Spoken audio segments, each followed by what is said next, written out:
Warning? Contains spoilers for both House of the Dragon and Fire and Blood. House of the Dragon Episode 5 shows Viserys at his worst, leading him to obsess over the legacy his reign as king will leave. Since House of the Dragon Episode 1, viewers have witnessed Viserys' health slowly decline, with his illness remaining a mystery. Throughout Episode 5, Viserys' death becomes seemingly imminent as his health deteriorates even further, leading him to question whether he will be remembered as a good king.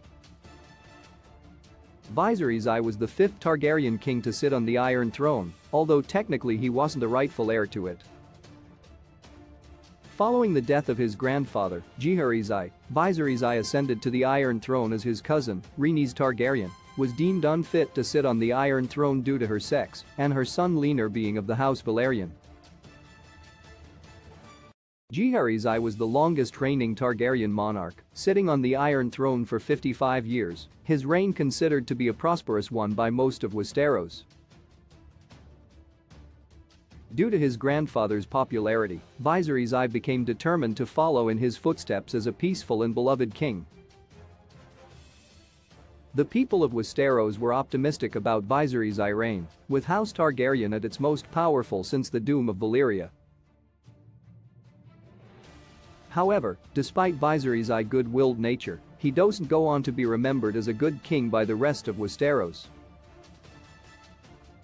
This is due to the fact that during his reign, he wasn't an effective king, partially because he was eager to please people and keep the peace, rather than showing any authoritative nature. It is through Viserys' indecisive nature that he ultimately caused the Dance of the Dragons, the Targaryen Civil War. As depicted in House of the Dragon, Viserys appoints his daughter Rhaenyra as his rightful heir, rather than his brother Daemon or his future son Aegon II. Viserys' decision to make Rhaenyra his heir was met with much controversy, since women were not deemed fit to sit on the Iron Throne, and his inability to ensure that there would be peace among the realm and House Targaryen after his reign was completely non-existent. Ultimately, his failure to prove Rhaenyra could rule and his silence on underlying issues resulted in complete devastation. How does Viserys compare to other Targaryen kings? While Viserys managed to maintain commendable peace throughout his reign, his achievements seem futile compared to other great Targaryen kings. As mentioned previously, his grandfather Viserys was arguably the greatest ruler to sit on the Iron Throne, with his reign seeing the construction of the King's Road and the abolition of the First Night Act. Additionally, Viserys' reign looks even more ridiculous in comparison to other kings such as Aegon the Conqueror, who kicked off the entire dynasty after conquering Westeros and creating the Iron Throne. Furthermore, even Aegon the Unlikely, described as innocent in nature, puts Viserys' reign to shame due to the numerous rights and reforms he granted to the small folk.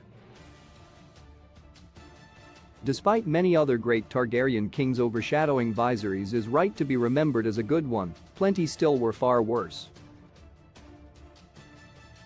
For example, Aerys II the Mad King, father of Daenerys Targaryen, is remembered for burning people and royal families alive. Maegor the Cruel slaughtered religionists, was a cruel husband, and almost destroyed everything that his father, Aegon the Conqueror, had built. Even Viserys' son, Aegon II, was a far worse king for his part in the Dance of the Dragons and for being responsible for bringing about the extinction of all dragons. Therefore, while House of the Dragon shows why Viserys is a good king, it's important to remember that there were Targaryens far more sadistic and unworthy of the Iron Throne.